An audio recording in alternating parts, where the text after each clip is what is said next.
Naquele tempo, disse Jesus aos seus discípulos: a vós que me escutais, eu digo: amai os vossos inimigos e fazei o bem aos que vos odeiam.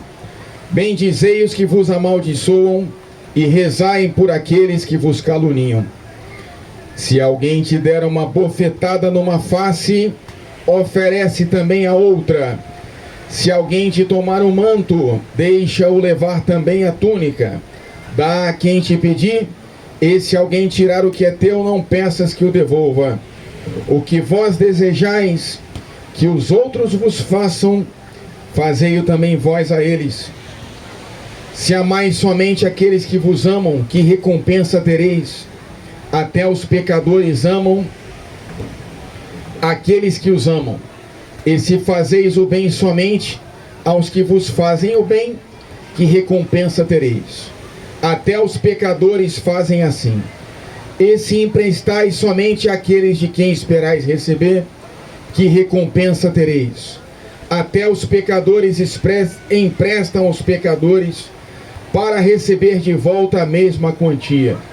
Ao contrário, amai os vossos inimigos, fazei o bem e emprestai sem esperar coisa alguma em troca. Então a vossa recompensa será grande, e sereis filhos do Altíssimo, porque Deus é bondoso também para com os ingratos e os maus. Sede misericordiosos, como também o vosso Pai é misericordioso. Não julgueis e não sereis julgados. Não condeneis e não sereis condenados. Perdoai e sereis perdoados. Dai e vos será dado. Uma boa medida, calcada, sacudida, transbordante, será colocada no vosso colo, porque com a mesma medida com que medirdes os outros, vós também sereis medidos. Palavra da salvação. Podemos sentar só um momentinho, queridos irmãos e irmãs. Meus irmãos, a primeira leitura de hoje nos apresenta o tema do amor aos nossos inimigos. Nós temos o rei Davi, que está enfrentando a oposição de Saul. Saul está com 3.000 homens indo ao encontro de Davi, e ele vem para fazer guerra, é seu inimigo. Então Davi se antecipa e segue com Abissai na direção do acampamento de Saul, e lá ele encontra Saul deitado e dormindo, e com a sua lança à disposição do lado. Então Abissai diz para o rei Davi: é agora, rei Davi, vamos atacar e matar o seu inimigo. E o rei Davi diz: não o mateis. Não podemos estender a mão contra o ungido do Senhor e ficar impunes. E a mensagem é essa: o Senhor retribuirá a cada um conforme a sua justiça e a sua fidelidade. Nós temos então aqui apresentados para nós 3 posturas, né? A dos homens maus que fazem o mal ao próximo. A postura aqui do rei Davi. O rei Davi, ele se comporta como um homem justo. Nessa ocasião, tem outras passagens na qual ele peca gravemente, mas aqui ele se comporta com sabedoria, como um rei justo, e ele não retribui o mal com o mal. Ele é aquele que retribui o bem com o bem. Mas nós temos uma outra atitude, que é a atitude do Senhor Jesus, e é essa atitude que ele nos chama a nós termos. Então, aqui no caso do rei Davi, ficou elas por elas, tudo igual. Ele não matou o seu inimigo, mas ao mesmo tempo ele não fez o bem ao seu inimigo. E Jesus nos chama a dar um passo além. Nos chama nem a nós sermos maus e praticarmos o mal ao próximo, aqui sermos mal com U e praticarmos o mal com L, né? Ele nem nos chama também a sermos justos, fazer o mal a quem nos faz mal, fazer o bem a quem nos faz bem. Ele nos chama a não se deixar vencer pelo mal, mas vencer o mal com o bem e amar até mesmo os nossos inimigos. Tudo isso se baseia no fato de que, quando a humanidade pecou contra Deus, todos nós nos fizemos inimigos de Deus. Todos nós, sem exceção. E, apesar do nosso pecado, Deus nos amou mesmo assim. Onde abundou o pecado, superabundou a graça de Deus. De um mal, Deus tirou um bem ainda maior e enviou o seu Filho, que é a representação palpável, que nós podemos tocar do amor de Deus por nós. Quando nós éramos inimigos de Deus pelo pecado, Deus nos enviou o seu Filho, que é o maior ato de amor que Ele poderia ter para conosco. Dar o seu próprio Filho em salvação dos pecadores. Vocês lembram a passagem na qual Abraão é chamado a sacrificar o seu filho Isaque, e ele, com uma profunda dor, seu filho único, da sua velhice, já velho, ele sobe com o menino para o alto do monte. O menino pergunta: pai, aonde está o cordeiro? Ele responde: Deus proverá. E aí, na hora que chegam lá, o menino não vê cordeiro nenhum, mas vê o próprio pai amarrando ele e apresentando ele no altar. Imagine a dor desse pai. O pai levanta o punhal e aí o anjo fala: basta, Abraão, agora nós sabemos, Deus sabe, tua fé foi provada, foi testada. Mas no caso de Deus Pai, Deus não poupou o seu próprio Filho, nos ofereceu o seu Filho em sacrifício de amor por cada um de nós na cruz, para nos salvar.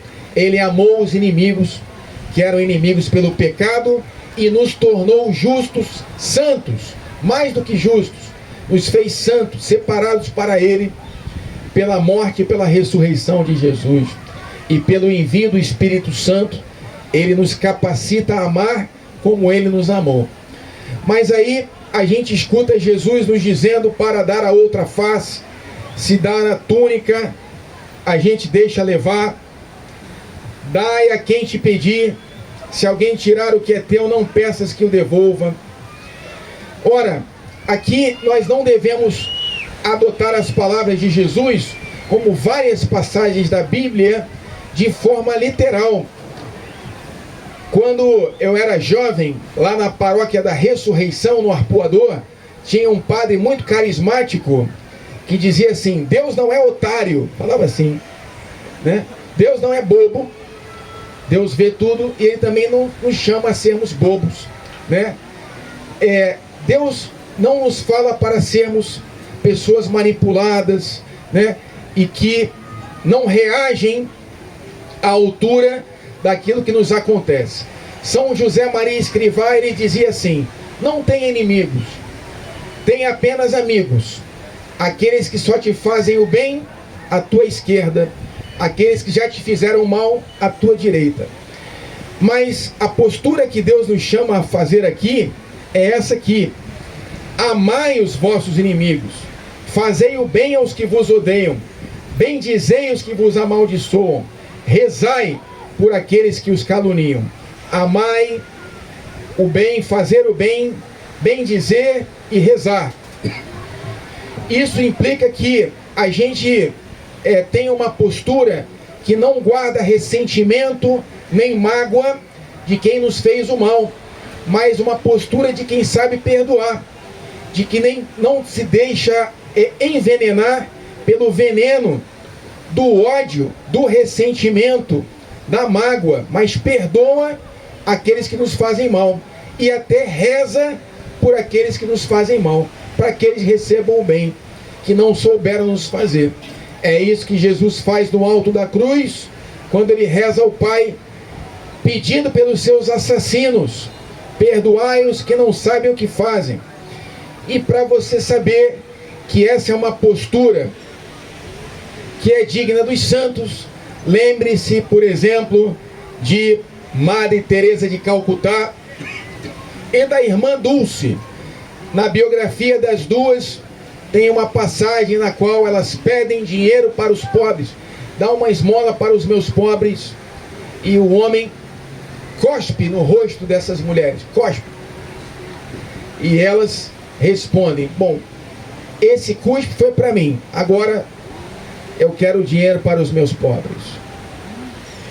E São João Paulo II, ele era um jovem montanhista, na faixa dos seus 50 anos, o senhor fez 50 anos aí, senhor. Parabéns, hein? Está velho já, mas... Papa João Paulo II era jovem, tinha acabado de se tornar Papa, gostava de subir montanhas, era atleta, veio aqui no Rio, em 1980, subiu as escadarias do Cristo Redentor. O senhor ainda consegue subir as escadarias do Cristo? Subiu com facilidade, né? E abençoou a cidade do Rio de Janeiro, lá do cima, do alto do Cristo. Deu o seu anel de pescador para os pobres do Vidigal. Que grande homem o Papa João Paulo II. Mas aí no dia 13 de maio de 1981, um homem turco chamado Ali Aka, a queima-roupa, atirou no Papa. E ele foi alvejado no dia 13 de maio, dia de Nossa Senhora de Fátima. Levaram ele para o Hospital Gemelli, mesmo hospital onde está hoje internado o Papa Francisco, necessitado das nossas orações. E aí o Papa acordou, tomou conhecimento. A primeira coisa que ele falou foi: perdi a hora da minha oração, das vésperas, né? Assim que o Papa ficou bom, ele fez duas coisas. A primeira foi até a prisão visitar o turco que tentou assassiná-lo. E tem uma foto dele segurando os braços do homem, né? E ele perdoou o homem que tentou matá-lo, seguindo o exemplo de Jesus e o mandamento do Senhor: amai os vossos inimigos, fazei o bem àqueles que vos fazem o mal, bendizei os que vos amaldiçoam, rezai por aqueles que vos caluniam. Isso não quer dizer que o Papa não tenha procurado a justiça dos homens para o homem que o tentou matar. Ele foi preso, teve que cumprir a pena. Então nós cristãos, isso não significa que a gente não procure que seja feita a justiça. Tem a justiça dos homens e tem a justiça divina também. E é o Pai do céu que vai retribuir a cada um que é seu. Isso é justiça, dar a cada um que é seu. Mas da nossa parte, o nosso coração permanece livre do ódio, do rancor, da mágoa e do ressentimento, e sabe amar e perdoar, e rezar e fazer o bem até aos nossos inimigos. Pela intercessão da Virgem Maria, louvado seja nosso Senhor Jesus Cristo. Creio em Deus Pai,